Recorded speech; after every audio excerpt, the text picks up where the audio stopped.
Silence choked the Redwood Creek classroom as Marcus, Rhino Jones stepped inside, his gaze locking onto his daughter Olivia's tear-streaked face. Her teacher had just dismissed her family, her truth, with cruel, coded assumptions. "My daughter seems upset," Rhino stated, his quiet voice slicing through the thick tension, a stark challenge to the casual prejudice hanging in the air. "Feel the raw injustice and the electric charge of this confrontation. Will this father's stand shatter the ignorance that wounded his child, or will Olivia remain unheard in a world quick to judge?" Dive into Redwood Creek echoes to witness the moment everything changes. The air in Redwood Creek Elementary always smelled faintly of chalk dust and anxious disinfectant, a scent Olivia breathed in like a foreign language she was slowly deciphering. Oakland pulsed outside the classroom windows, a city of sharp contrasts, where murals screamed life next to boarded-up storefronts, and the rumble of BART trains was a constant, subterranean heartbeat. Olivia had only been navigating these currents for 6 weeks, ever since her life tilted and resettled here from the quieter, more predictable rhythms of Denver. Back there, people knew her story, or at least parts of it. Here, in the 4th grade classroom presided over by the meticulously composed Ms. Albright, she was an unknown quantity, adrift in a sea of faces already paired off by shared histories she couldn't access. She was the new girl, the quiet one with the intricate constellation of braids woven with amethyst and obsidian beads that clicked softly when she moved, a sound swallowed by the classroom's low hum.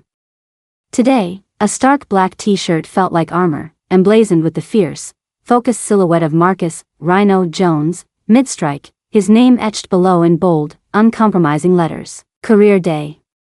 The words hung in the air, thick with the earnest pronouncements of future dentists and software engineers whose parents commuted across the Bay Bridge to gleaming towers. One by one, students stood, clutching posters or laminated photos. "My mom's a paralegal. My dad manages a coffee shop downtown. My mom works for the city planning department." Polite applause followed each presentation, a metronome marking the passage of ordinary ambitions. Then, Ms. Albright's gaze, cool and appraising behind wire-rimmed glasses, landed on Olivia. "Olivia Reyes? You're next." Olivia's heart gave a frantic leap against her ribs. She smoothed the front of her t-shirt, the image of Rhino a silent source of borrowed strength. Taking a breath that felt too thin for her lungs, she walked to the front, her manila folder clutched tight. The familiar faces blurred slightly. She focused on a point just above their heads, a crack in the plaster ceiling that looked like a lightning strike. "My dad," she began, her voice clearer, steadier than she expected, "he helps people find their strength." A flicker of pride ignited within her, warming the nervous chill. "He runs the Forge, it's a community center over on San Pablo Avenue. He teaches self-defense, mentors kids. He used to be a fighter." She paused, gathering courage for the part that always felt both thrilling and terrifying to say aloud. "He's Marcus Jones." "Rhino." A peculiar silence descended, different from the polite quiet that had followed the others. It was a weighted stillness, pregnant with unspoken questions. A ripple started near the back, a stifled giggle, a whispered exchange shielded by cupped hands. Sidelong glances darted between students, then flickered towards Ms. Albright, seeking a cue. Olivia felt a prickle crawl up her spine. In Denver, his name meant something specific, respect, maybe a touch of awe. Here, in this classroom where discussions often revolved around organic snacks and summer coding camps, it seemed to land like a stone dropped into deep water, sending out confusing, unseen vibrations. A boy named Ethan, whose father reportedly designed apps for a tech giant, leaned over to his neighbor, his stage whisper loud enough to carry. "Rhino? Like the animal? Is he a zookeeper?" Laughter, sharper this time, more confident, erupted from a few corners. Olivia's cheeks flushed hot. "No," she insisted, her voice trembling slightly. "He was an MMA champion. He fought all over the world. Now he runs the Forge." She opened her folder, revealing a laminated photo, Rhino, younger, impossibly muscled, a championship belt slung over his shoulder, grinning beside a beaming, much younger Olivia. "See? This was after his last title fight." But Miss Albright was already stepping forward, her smile tight, almost brittle.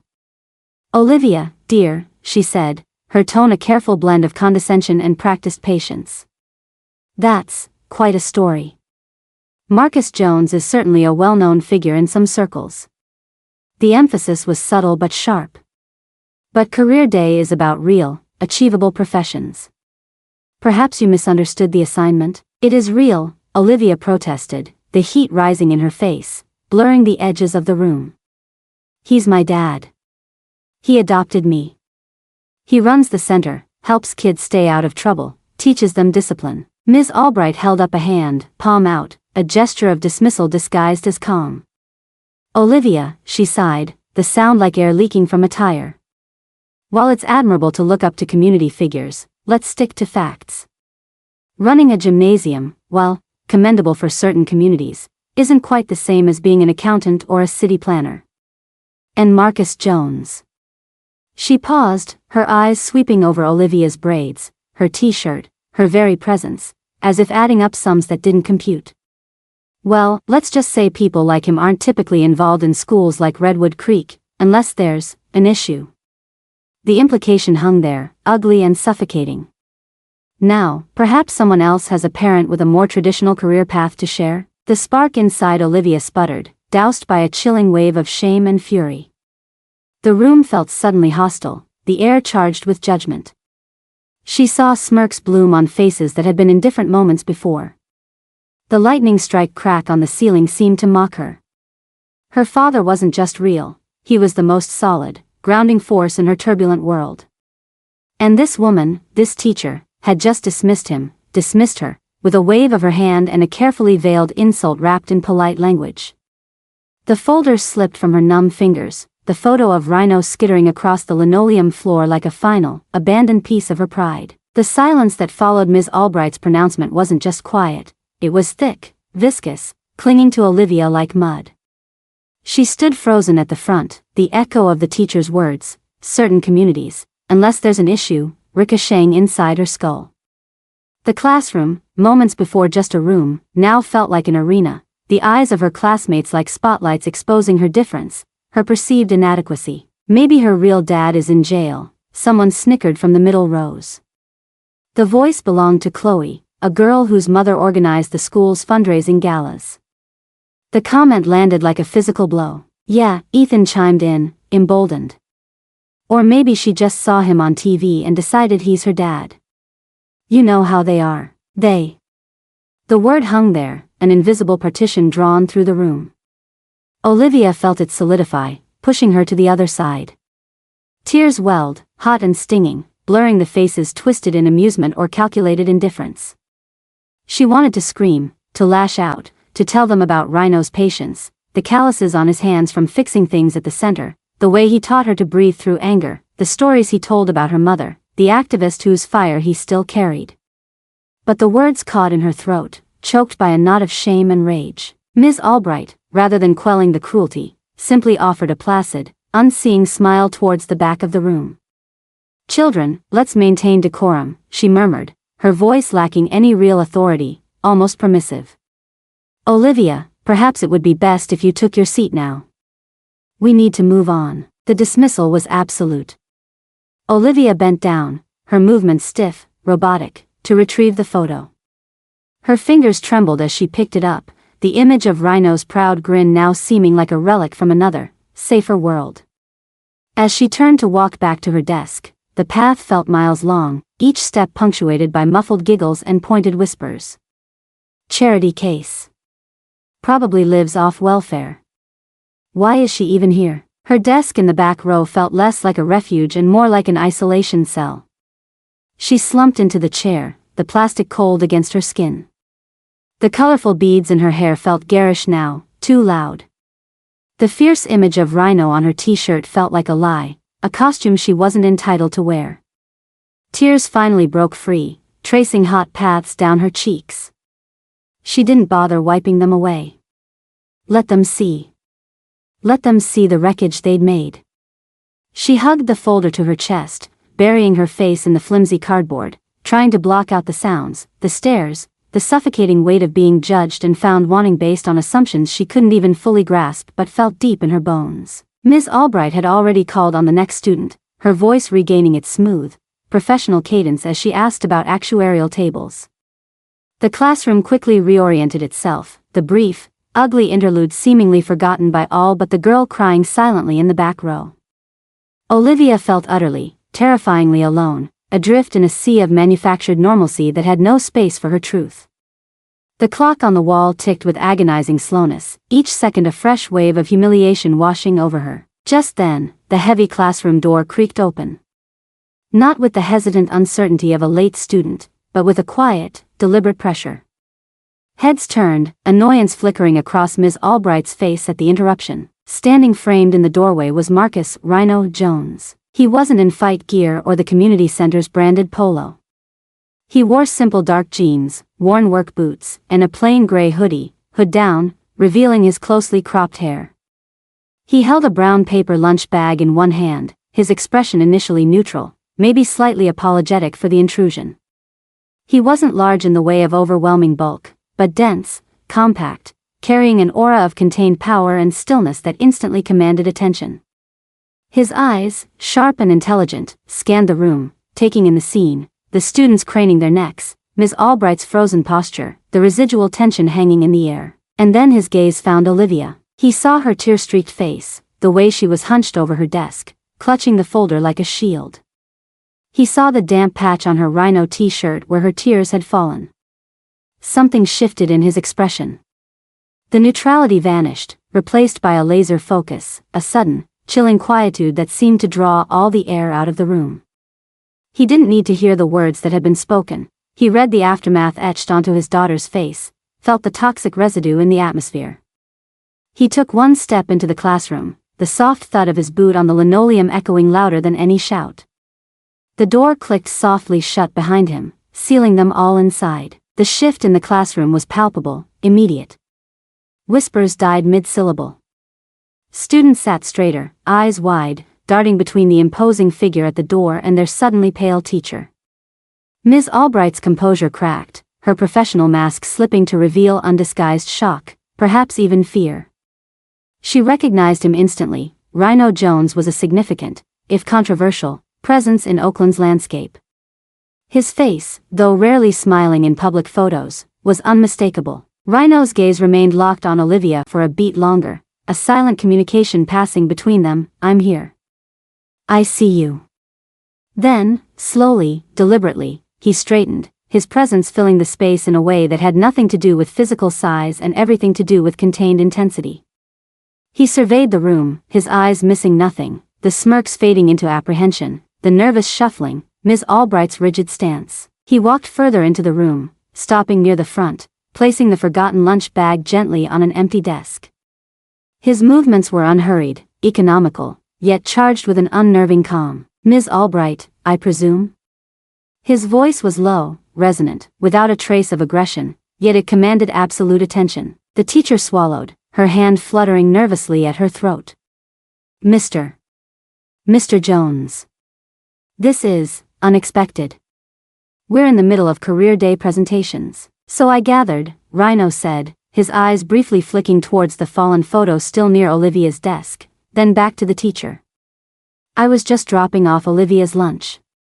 She forgot it this morning." He paused, letting the simple, domestic reason for his presence hang in the air, contrasting sharply with the tension he'd walked into.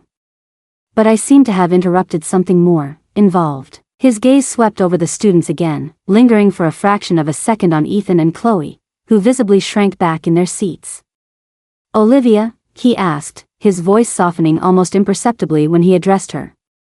"You okay, baby girl?" Olivia looked up, swiping angrily at her tears. She managed a shaky nod, unable to speak past the lump in her throat, but seeing him there, solid and real, was like finding bedrock after sinking in quicksand. Rhino turned back to Ms. Albright. "My daughter seems upset," he stated, the quiet assertion landing with the force of an accusation. "Care to explain what precipitated that?" Ms. Albright flushed, stammering. "Well, Mr. Jones, there was perhaps a slight misunderstanding. Olivia was sharing about your career. And while your community work is noted, some of the children, and perhaps Olivia herself, got a little carried away. Confusing admiration with reality. She fumbled, avoiding his direct gaze. And making certain claims. Claims? Rhino interrupted, his voice still level but gaining an edge of steel. Like the claim that I'm her father? The teacher flinched. Well, yes. Given the circumstances, the differences, it led to some confusion among the students. Differences, Rhino repeated, the word tasting like ash. He took another step closer, not menacingly, but closing the distance, forcing her to meet his eyes. Let me clarify the reality for you, Ms. Albright. Olivia's mother, Elena Reyes, was my partner. A fierce advocate for this community, maybe you've heard of her? She died 2 years ago, suddenly. Before she passed, she asked me to raise Olivia as my own. It wasn't a legal obligation, Ms. Albright. It was a promise. A commitment. So yes, Olivia is my daughter. In every way that matters. Does that reality fit within the achievable professions and traditional career paths you value here at Redwood Creek? The direct challenge hung in the air, heavy and sharp. Ms. Albright paled further, speechless. And let me address these differences, Rhino continued, his voice resonating with controlled power. You look at my daughter, with her beautiful brown skin and her mother's fire in her eyes, and you look at me, and you make assumptions. You decide who belongs where, who gets to claim whom, based on rules you didn't even realize you were enforcing. You teach these children, his gaze swept the now silent, attentive students, that appearance dictates value. That certain communities are separate, less than. Is that part of the Redwood Creek curriculum? A sharp intake of breath came from the doorway. Principal Evans stood there, drawn by the unusual silence followed by Rhino's resonant voice. His expression was tight with concern. Rhino didn't break stride. You didn't just dismiss my profession, Ms. Albright. You dismissed my daughter's identity. You dismissed her grief. You dismissed her truth. And you gave these children, he gestured towards the class, permission to do the same. To mock her, to other her, based on ignorance and prejudice you nurtured, consciously or not. He paused, letting the weight of his words settle. My career, Ms. Albright, the one you find confusing? It's about building strength.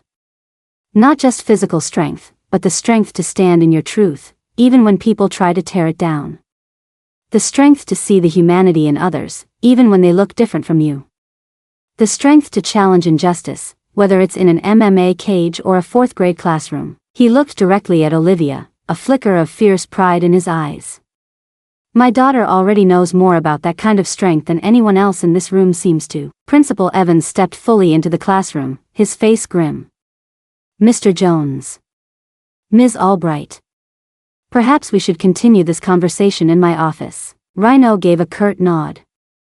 After I ensure my daughter feels safe here. He walked towards Olivia's desk, ignoring the stunned silence of the room. He knelt beside her, his large hand gently resting on her shoulder. You good, he murmured, his voice low and rough with emotion. Olivia finally met his eyes, a fresh wave of tears spilling, but these were tears of relief, of validation. She nodded, leaning slightly into his solid presence. He squeezed her shoulder, then stood, turning to face the principal and the teacher, his expression unyielding. The power dynamic in the room had irrevocably shifted. The air was still thick, but now it vibrated not with mockery, but with the undeniable weight of truth spoken to power. The incident on career day didn't just end when Rhino Jones walked out of the classroom with Principal Evans and Ms. Albright for a closed-door meeting. It sent ripples through Redwood Creek Elementary and the surrounding Oakland neighborhood, widening circles of conversation, discomfort, and division. Whispers followed Olivia down the hallways, hushed tones, curious glances, a sudden cessation of chatter when she approached. Some parents defended Ms. Albright, murmuring about misunderstandings and overreactions, their discomfort with Rhino's directness palpable. Others were quietly outraged, recognizing the familiar sting of prejudice in the teacher's coded language. Ms. Albright returned to the classroom a few days later, subdued, her usual crispness slightly frayed around the edges. There was no public apology, no grand announcement of consequences, just a memo from Principal Evans about reinforcing the school's commitment to diversity and inclusion, vague words that felt like smoothing plaster over a deep crack. Olivia felt a pang of disappointment, a sense that justice hadn't fully landed. But Rhino had explained it later, his voice calm but weary. Change is slow, Liv. Sometimes the battles you win aren't loud. Sometimes it's about making someone confront what they refuse to see. That confrontation?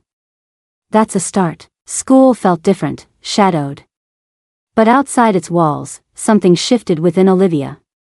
The humiliation had burned, but Rhino's defense had forged something new inside her, a nascent understanding of her own resilience, a connection to the legacy of her mother, Elena, whose fierce spirit Rhino so often spoke of. She started spending more afternoons at the Forge, Rhino's community center. It wasn't just a gym, it was a sanctuary, a vibrant hub throbbing with hip-hop beats, the rhythmic slap of jump ropes, the focused energy of kids learning boxing stances or grappling techniques, the quieter intensity of tutoring sessions in the back room. It smelled of sweat, disinfectant, and determination. Here, Olivia wasn't the new girl, or the charity case. She was Rhino's daughter, Elena's legacy. She started helping out, organizing equipment, checking younger kids in. And she found herself drawn to Maya, a girl from her class who also frequented the Forge. Maya was sharp-tongued, observant, navigating the complexities of their changing neighborhood with a cynicism that masked a deep loyalty to her roots. Maya hadn't laughed on career day, she'd watched, her expression unreadable. One afternoon, sitting on the worn bench outside the center watching the older teens practice capoeira, Maya nudged Olivia. Heard Ms. Albright's on some mandatory sensitivity training now, she said, rolling her eyes. Like that's gonna fix anything. Olivia traced patterns on the dusty concrete with her finger. Probably not. This whole neighborhood's getting weird, Maya continued, gesturing down San Pablo Avenue, where a new artisanal bakery sat awkwardly beside a long-standing botanica. New people move in, act like they discovered the place. Then they start complaining about the noise, the murals, us. An idea sparked in Olivia, fueled by Rhino's words about strength and her mother's activism. What if we showed them, she asked, looking at Maya. Showed them the real stories? The people who've been here forever? Maya tilted her head, intrigued. How? With pictures, Olivia said, remembering the power of the photo Rhino had carried. And words. We could interview people, take their portraits. Show everyone at Redwood Creek, show the new people, who really makes this place. The idea took root, growing between them. They called it the Redwood Creek Echoes Project. Rhino gave them access to the center's old digital camera and helped them brainstorm interview questions. They started tentatively, approaching elders sitting on their porches, shopkeepers in legacy businesses, artists painting murals. Some were hesitant, weary of being scrutinized, but Olivia and Maya's earnestness, their connection to Rhino and the Forge, often opened doors. They collected stories of resilience, displacement, joy, and struggle, echoes of a community grappling with change. They worked diligently, spending hours after school transcribing interviews, selecting photos, arranging them into a narrative. The project became an anchor for Olivia, channeling her lingering anger and frustration into something constructive. But it wasn't easy. They faced subtle resistance. Flyers they posted advertising a planned exhibition at the Forge mysteriously disappeared. Someone scrawled gentrifier art across one of their practice displays left up overnight in the center's hallway. One afternoon, Ethan and Chloe walked past the Forge, snickering loudly, playing reporters now? Trying to make the ghetto look good? Olivia felt the familiar heat rise in her cheeks, but this time, Maya was beside her. Keep walking, trust fund babies, Maya snapped back, her voice sharp. Go back to your avocado toast. Olivia looked at Maya, then back at the defaced display. The anger was still there, but beneath it was resolve. This project wasn't just about showing others, it was about claiming their own space, their own narrative. They cleaned up the display, reprinted the flyers, and kept working, their determination solidifying into a shared purpose. The echoes they were collecting were becoming their own. The evening air hung thick and expectant over San Pablo Avenue. Inside the Forge, the usual scent of sweat and effort was overlaid with the aroma of simmering pozole from a community potluck and the nervous energy radiating from Olivia and Maya. Tonight was the culmination of weeks of work, the unveiling of the Redwood Creek Echoes project. Simple panels displaying their portraits and transcribed stories lined the walls of the main gymnasium space, transforming it from a training ground into a makeshift gallery. Strings of fairy lights crisscrossed overhead, casting a warm, intimate glow. Olivia smoothed down her simple black dress, her fingers tracing the familiar outline of the Rhino logo on the small pendant Rhino had given her, a piece carved from the same dark wood as her mother's favorite earrings. Beside her, Maya adjusted the lapel of her borrowed blazer, her usual tough girl facade softened by a visible layer of anxiety. "Think anyone will actually come?" Maya whispered, scanning the still sparsely populated room. "Rhino put the word out," Olivia replied, trying to sound more confident than she felt. "People will come," and they did. Slowly at first, then in a steady stream, the space began to fill. Longtime residents greeted each other with familiar warmth, their faces etched with the history Olivia and Maya had sought to capture. Younger kids from the center darted through the crowd, pointing at pictures of their grandparents or neighbors. A contingent of local artists arrived, curious and supportive. Then came the newer faces, couples Olivia recognized from the farmer's market, parents from Redwood Creek Elementary, their expressions ranging from polite curiosity to guarded apprehension. Olivia's breath caught when she saw Ms. Albright enter, accompanied by Principal Evans. The teacher paused near the entrance, her eyes scanning the panels, her face an unreadable mask. She didn't approach Olivia or Maya, lingering near the edge of the crowd, a solitary figure in the growing buzz. Rhino stood near the back, arms folded, a quiet sentinel. He'd offered guidance but insisted tonight belonged to the girls. His pride was a tangible presence, a silent affirmation that bolstered Olivia whenever her nerves threatened to fray. Maya cleared her throat, tapping the small, borrowed microphone. The room quieted. Thanks everyone for coming," she began, her voice shaky at first, then gaining strength. "Olivia and we started this project because this neighborhood is changing. And sometimes, it feels like the people who built this place, their stories get lost. Erased." Olivia stepped forward. "These are the echoes," she said, gesturing to the panels. "Stories of resilience, of community, of holding on. We wanted to listen. And we hope you will too." They didn't give long speeches. They let the portraits and the words speak for themselves. People moved through the space, leaning in to read the handwritten narratives accompanying the stark, honest black and white photos. Olivia watched their faces. An elderly woman wiped away a tear recognizing a picture of her late husband in his youth. A young tech worker stared intently at the story of a family fighting eviction, his brow furrowed in thought. Two mothers from Redwood Creek whispered, pointing at a portrait of the owner of the corner store they frequented daily, seemingly seeing him fully for the first time. But not all reactions were straightforward. Olivia saw averted gazes, overheard snippets of uncomfortable conversation. "A bit heavy, isn't it? Are they trying to make us feel guilty?"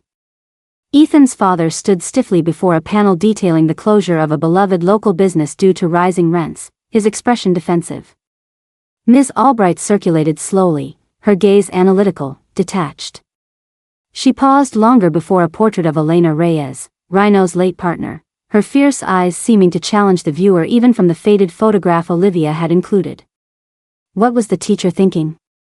Olivia couldn't tell. Was the sensitivity training working? Or was she simply observing, gathering data? There was no climactic moment of universal understanding, no triumphant applause that signaled a neat resolution. Instead, the room held a complex tapestry of emotions, recognition, empathy, discomfort, defensiveness, curiosity. The project hadn't magically bridged the divides, it had illuminated them, brought them into the open air under the soft glow of fairy lights. Standing beside Maya, watching the diverse crowd interact with their work, Olivia felt a profound shift within herself. The validation she'd craved after the career day humiliation felt less important now than the act of witnessing, of holding space for these vital, vulnerable truths. She met Rhino's gaze across the room, and he gave her a slow, almost imperceptible nod. It wasn't a nod of victory, but of understanding. The work wasn't finished, it had just begun. The exhibition wasn't an ending. It was a question mark hung in the charged Oakland air. Would these echoes fade, Or would they reverberate, sparking difficult conversations, prompting genuine connection, maybe even fostering change? Would Ms. Albright reflect, or retreat further into her biases? Would the newcomers listen, truly listen, or would they turn away? Olivia didn't know. She only knew that she, alongside Maya, had added her voice to the chorus, asserting her right to be heard, demanding recognition not just for herself, but for the inherent dignity woven into every story, every face, every echo in Redwood Creek. The canvas was laid bare, the colors complex and challenging. What masterpiece or mess they would collectively create remained profoundly, unsettlingly, open.